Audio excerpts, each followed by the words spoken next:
네, 오늘 말씀은 제목은 성령님으로 충만하며입니다. 본문은 사도행전 4장 5절에서 10절까지입니다.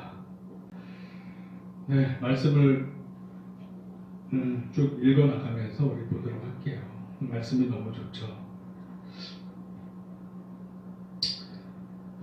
그 8절에 이제 8절에 보면 이에 베드로가 성령이 충만하여 가로되 백성의 관원과 장로들아, 그리고 이제 베드로가 성령님으로 충만하여서 얘기를 해요. 지금 이 상태가 공의회에 잡혀간 상태란 말이에요. 안전뱅이를 일으켜 세워서 기적을 베푼 다음에 군중들이 모였을 때 예수 그리스도에 대해서 이렇게 설교를 했어요. 그랬더니 이 종교적 기득권자들이 그 모습을 보고 이제 기분 나빠서 데려갔단 말이에요. 예수님이 죽은 지 얼마 되지도 않았는데 또 이 제자란 자들이 와서 또 예수님에 대해서 다시 살아나셨다 막 전하니까 이 종교 기득권층에서 이제 기분 나빴던 거죠. 이제 겁을 주려고 데려왔어요. 베드로와 요한을 데려왔어요. 그런 상태예요. 근데 베드로가 그 산헤드린 공회 앞에 섰는데 전과 같지 않아요. 전과 같지 않은 당당한 태도를 보여요. 그 이유는 성령님으로 충만해졌기 때문에 그래요. 그 여기서 쓰인 그 충만이라는 단어가 플레도예요. 플레도. 헬라어 플레도인데 이게 이제 그 과거 분사로 수동형으로 쓰였어요. 그래서 플레스 데이스라는 단어가 쓰였어요. 플레스 데이스. 근데 즉 이게 의미하는 게 성령님으로 충만한 거는 우리 스스로 충만할 수 있는 게 아니라 수동태예요. 수동태.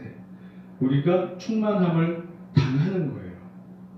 이제 이거는 그 누가가 과거의 일을 기록하다 보니까 과거형으로 쓰였는데 어쨌거나 수동형이에요. 즉 성령님으로 충만한 거는 성령님이 우리 안에 들어와서 내주해 계시는 거예요. 그 주도권이 성령님 그 본인한테 있어요. 물론 우리가 그 조건에 맞아야겠죠. 예수님을 믿고 간절히 사모하면 성령님으로 충만해지시겠죠. 성령님이 우리 안에 들어와 자정해 계시겠죠. 하지만 이 충만하다는 이 단어가 수동형으로 쓰였어요. 즉 우리는 충만함을 당하는 거예요. 그리고 이 충만함을 당한 다음에 베드로에게 일어난 측면, 너무나도 당연한 거, 담대하게 할 말을 하기 시작했어요. 네. 여기가 그 어디도 아니고 예수님을 십자가에 못 박았던 그 주체, 산헤드린 공회 똑같이 잡혀왔어요. 예수님처럼 험한 꼴 당할 수가 있는 상황이란 말이에요. 그럼에도 불구하고 베드로는 담대하게 할 말을 다 해요. 왜? 성령님으로 충만해서. 즉 하나님 아버지의 마음이 그 가슴에 가득 차게 된 거예요. 그러니까 두려움보다는 평안함이 그 마음이 주장되고 있어요. 성령님, 즉 예수님의 영, 하나님의 영이 그 안에 가득 차게 되니까 두려움을 느끼지 않았던 거예요. 네. 그렇습니다. 그래서 하나님 일을 하기 위해서는 성령님으로 충만해야 되는 이유가 우리는 마음의 영분의 평안함이 없으면 분별력을 잃어요. 실수를 해요. 결정적인 순간에 패착을 해요. 근데 즉 사람이 두려움에 떨고 있거나 불안하거나 초조하면 서두르다가 잘못된 판단을 하는 경우가 많아요. 그래서 올바른 분별력을 가지고 올바른 결정을 하기 위해서는 우리 안에 성령님으로 충만해져야 된다. 아멘. 아멘. 그래서 사도 베드로 이분이 성령님으로 충만하니까 예수님을 십자가에 못 박았던 그 주체 산헤드린 공의회 앞에 와서 담대하게 입을 벌려서 할 말을 다 하기 시작하는 거죠. 이야, 그렇습니다. 그리고 누가복음 12장 11절에서 12절 사람이 너희를 회당이나 위정자나 권세 있는 자 앞에 끌고 가거든 어떻게 무엇으로 대답하며 무엇으로 말할까 염려하지 말라. 마땅히 할 말을 성령이 곧 그때에 너희에게 가르치시리라 하시니라. 즉 예수님께서 하신 말씀이 사도 베드로에게 적용이 됐어요. 즉 이런데 산헤드린 공의회에 이런데 잡혀가도 무슨 말을 할지 염려하지 말라. 그때에 성령님으로 충만한 사람은 성령님으로 말미암아 담대하게 분별력 있게 진리를 선포할 수 있게 돼요. 아멘. 저와 여러분들에게 이런 축복이 있을 줄 믿습니다. 아멘. 우리 환경, 우리 주변이 어떠한 열악한 상황, 환경일지라도 항상 우리가 성령님으로 충만해서 해야 될 말을 분별력 있게 진리의 말씀을 우리 주변 사람들에게 전할 수 있는 저와 여러분들이 되기를 축원합니다. 아멘. 자, 그리고 이 사도 베드로의 태도에 대해서 한 가지 더 우리가 유념해야 될 것은 담대했지만 예의 바랐어요. 즉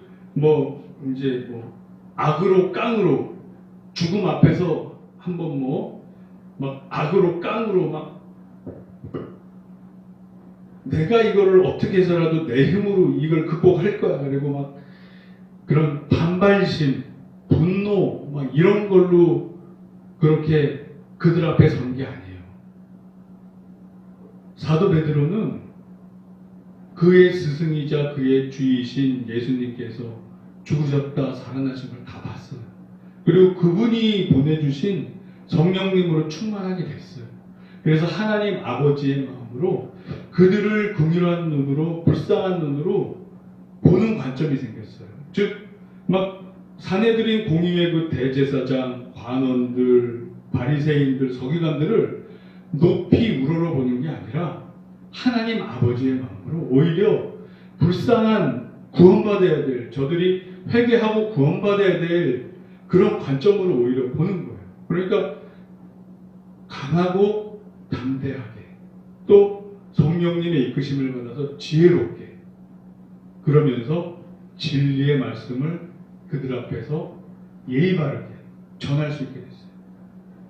여기서 예의 바른 게 왜 중요하냐면 막 악으로 깡으로 자기의 혈기로 자기의 의로 막 이렇게 막 분노 섞인 이런 투로 반발심으로 막 이렇게 그 대제사장이나 이 산헤드린 공의 앞에서 얘기하면 오히려 그들에게 역효과가 나요. 그들이 똑같이 반발을 하고 오히려 진리를 전하는데 그 진리의 말씀에 귀 기울이기보다는 아니 저 촌무지렁이 이단의 괴수 예수 그리스도가 죽었다 살아났다고 주장하는 저 무지렁이가 우리 앞에서 저렇게 무례하게 대제사장 앞에서 저렇게 무례하게 함부로 대하는구나. 오히려 선입관이 들어서 사도 베드로가 전하는 진리의 말씀이 오히려 가려질 수 있어요. 그래서 사도 베드로는 이 공회에서 사실 이게 취조받는 거잖아요. 신문 받는 거잖아요. 원형 앞에 딱 가운데 아래쪽에 서 있으면 삥 둘러서 높은 곳에서 그 산헤드린 공의의 그 위원들이 쭉 앉아서 막 신문하고 취조하는데 강하고 담대하게 그러나 지혜롭게 진리의 말씀을 전하면서도 예의 바르게 깍듯하게 이렇게 그런 자세로 그들을 대했어요. 그렇게 해야 한 사람이라도 더 그 진리의 말씀에 귀 기울일 수 있기 때문에 이것은 사도 베드로가 성령님의 열매, 사랑의 열매를 하나 맺은 것 같아요. 사랑의 열매, 사랑의 속성이 어떤 게 있어요? 고린도전서 13장 5절에 보면 무례히 행하지 아니하며, 즉 예수님도 성령님으로 하나님의 영으로 충만했잖아요. 성령님으로 충만한 사람들은 무례히 행하지 않아요. 최대한 상대방의 자유의지도 존중하고, 하지만 비굴하지 않게 당당하게 할 말은 다 하지만 무례히 행하는 게 아니라, 예수님도 그러셨잖아요. 그 대제사장 앞에 끌려갔을 때 당당하게 얘기하니까 그 옆에 있던 종이 버릇없다고 예수님을 때렸어요. 그러니까 예수님이 너가 왜 나를 치느냐? 너가 왜 나를 치느냐? 내가 잘못한 것이 있느냐? 그러니까 예수님은 당당하셨어요. 사실 그분은 하나님의 본체시잖아요. 하지만 겸손하게 인간의 몸으로 이 땅에 오셔서 하나님이 맡겨주신 일을 목숨을 걸고 하셨단 말이에요. 그렇습니다. 잠언 15장 1절에서 2절 말씀에 이런 말씀이 있어요. 우리가 이거는 좀 잘 새겨드려야 될 것 같아요. 유순한 대답은 분노를 시게 하여도 과격한 말은 노를 격동하느니라. 지혜 있는 자의 혀는, 즉 성령님으로 충만한 사람은 성령님의 지혜도 얻을 거 아니에요. 지혜 있는 자의 혀는 지식을 선히 베풀고 미련한 자의 입은 미련한 것을 쏟느니라. 즉 이 사도 베드로도 성령님으로 충만해서 지혜롭게. 그러니까 괜히 반발심으로 호기롭게 분노의 표출식으로 막 반발하는 식으로 너희가 우리의 주 예수 그리스도를 죽인 당사자야 이러면서 같이 막 항거하듯이 이렇게 행하지 않았어요. 할 말은 똑바로 하지만 또 그 당시에 유대인의 위계가 있잖아요. 그들은 산헤드린 공의회란 말이에요. 지도층이란 말이에요. 최소한 제사장급 이상이란 말이에요. 서기관, 바리새인, 대제사장까지. 그러니까 할 말은 하지만, 당당하게 하지만, 그렇다고 해서 상대방의 노를 격발하는 그러한 무례한 행동은 하지 않았어요. 이게 바로 성령님의 지혜인 거예요. 그러면 베드로가 이렇게 겸손하게 진리의 말씀을 전할 때 그 누군가는, 산헤드린 공에 있는 그 누군가는 그 진리를 더 귀 기울여 들을 가능성이 높다. 근데 괜히 혈기를 부르는 이런 과격한 언동은 상대방으로 하여금 그 말의 본질보다는 그 태도에 집중을 하기 위해서 일을 그르치게 돼요. 그래서 예수님을 믿는 저와 우리 신명기의 모든 지체님들은 이렇게 성령님으로 충만해서 이런 사소한 태도도 지혜롭게. 아멘. 할렐루야. 그렇습니다. 우리는 많이 부족해요. 그래서 성령님께서 이렇게 지혜로 이끄실 때 항상 주님 뜻대로 이렇게 잘 지혜롭게 사는 저와 우리 신명교회 모든 지체님들이 좀 있습니다. 아멘. 9절로 넘어가서 만일 병인에게 행한 착한 일에 대하여 이 사람이 어떻게 구원을 얻었느냐고 오늘 우리에게 질문하면 이렇게 나왔어요. 그러니까 베드로가 스스로 항변하는 거예요. 항변. 그 산헤드린 그 공회원 그 재판관들 앞에서 스스로 항변하는 거예요. 이 안진뱅이를 일으켜 세운 것은 선한 일이다. 우리가 이 선한 일로 말미암아 당신들에게 이렇게 잡혀올 이유가 없다는 것을 간접적으로 표현하는 거예요. 즉 이게 성령님의 지혜인 거예요. 그러니까 스스로 이렇게 담대하게 얘기를 하면서 선한 일을 한 것에 대해서 얘기한다 하면서 자신의 일이 이런 데 잡혀올 만한 일이 아니라는 것을 스스로 증명하고 있는 거예요. 이 사람이 어떻게 구원을 얻었느냐고 오늘 우리에게 질문하면, 즉 우리는 선한 일을 했고 어려움에 빠진 자를 구원했다, 구원의 일을 했다, 그 스스로 항변하는 거였어요. 우리에게도 이렇게 항상 성령님으로 말미암은 지혜로운 이런 리액션이 있기를 축복합니다. 그리고 10절, 너희와 모든 이스라엘 백성들은 알라. 너희가 십자가에 못 박고 하나님이 죽은 자 가운데서 살리신 나사렛 예수 그리스도의 이름으로 이 사람이 건강하게 되어 너희 앞에 섰느니라. 할렐루야, 할렐루야. 즉 오늘 읽은 본문의 핵심 구절은 이 구절이에요. 사도 베드로가 성령 충만했던 이유는 이 진리의 말씀을 사내들인 공회원에게도 전할 수 있기 위해서였어요. 그럴 수 있기 위해서는 성령님으로 충만해야만 했고, 성령님으로 충만하지 않으면 이런 재판소에 끌려왔을 때 두려움에 덜덜덜 떠느라고 할 말도 제대로 못해요. 그러나 성령님으로 충만하면 평안과 담대함으로 진리를 전할 수 있게 돼요. 아멘, 아멘. 그래서 저와 우리 여러분들은 정말 이렇게 항상 성령님으로 충만, 또 충만, 또 충만 할 줄로 믿습니다. 아멘. 이 베드로가 이야기한 대상은 바로 관원과 장로와 서기관과 대제사장, 또 대제사장의 문중이란 말이에요. 요한복음 18장 12절에서 14절에 보면 이런 말이 있어요. 이에 군대와 천부장과 유대인의 아랫사람들이 예수를 잡아 결박하여 먼저 안나스에게 끌고 가니, 안나스는 그 해의 대제사장인 가야바의 장인이라.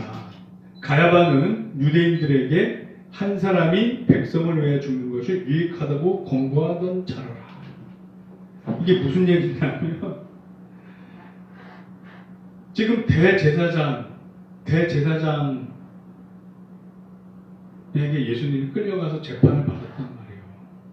그 똑같은 상황인 거예요, 사실. 베드로가 그 똑같은 상황에 지금 처한 거였어요.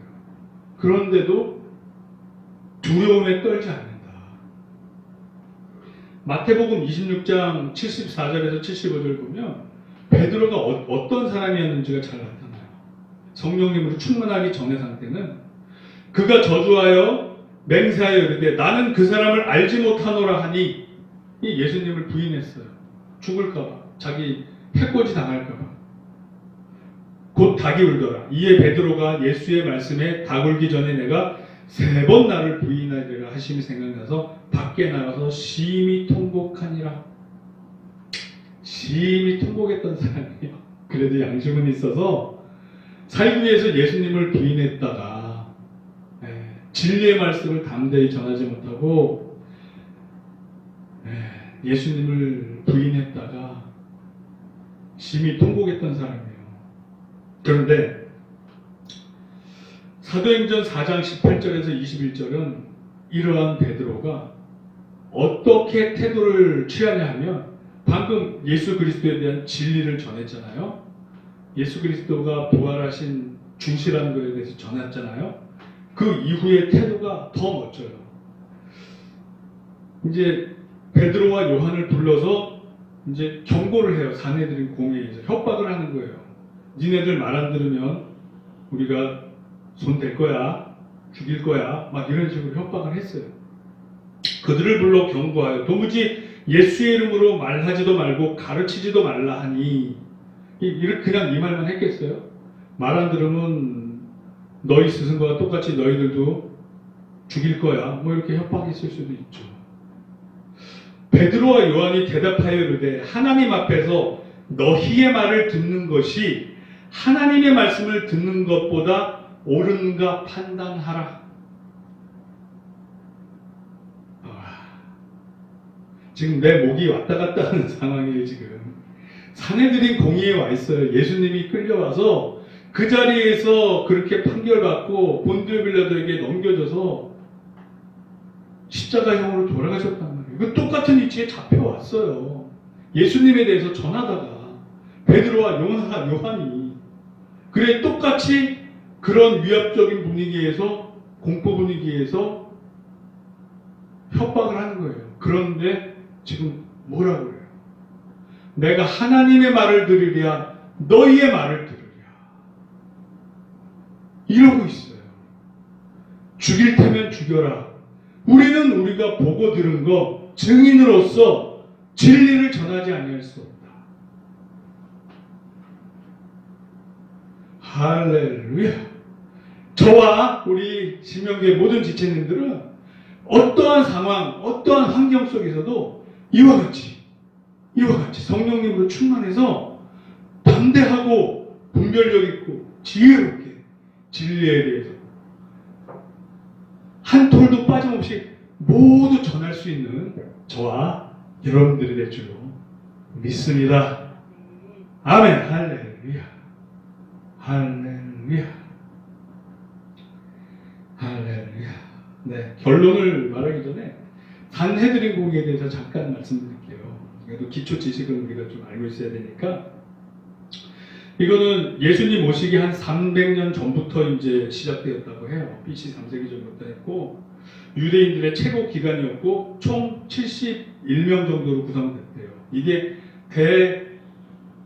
대산헤드린 공의회라고 해서 다 모였을 때 71명이라고 그래요. 근데 뭐 학자마다 조금 달라요. 70명, 좀 몇 명 차이가 있는데 제사장, 사두개인, 바리새인, 서기관, 장로 뭐 이런 사람들이 구성원이고 대제사장이 의장을 맡았대요. 대제사장이.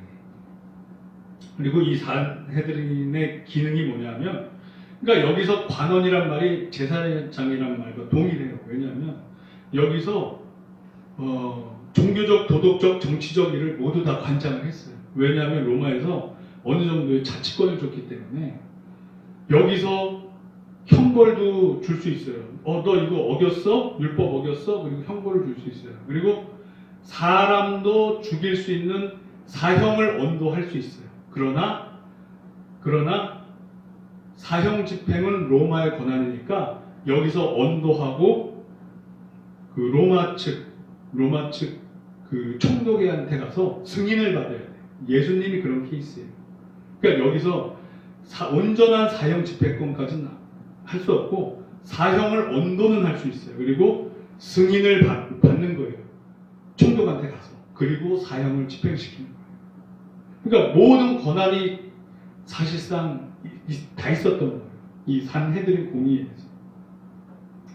이러한 어마무시한 이러한 권한을 가진 산헤드린 공의에 잡혀온 베드로가 한때는 다 굴기 전에 3번을 부인했던 베드로가 내가 하나님의 말을 들으랴 너희들의 말을 들으랴 말 안 들으면 너희 죽일 거야 막 협박을 해도 내가 하나님의 말을 들으랴 너희들의 말을 들으랴 내가 보고 들은 것을 증거하지 아니할 수 없노라.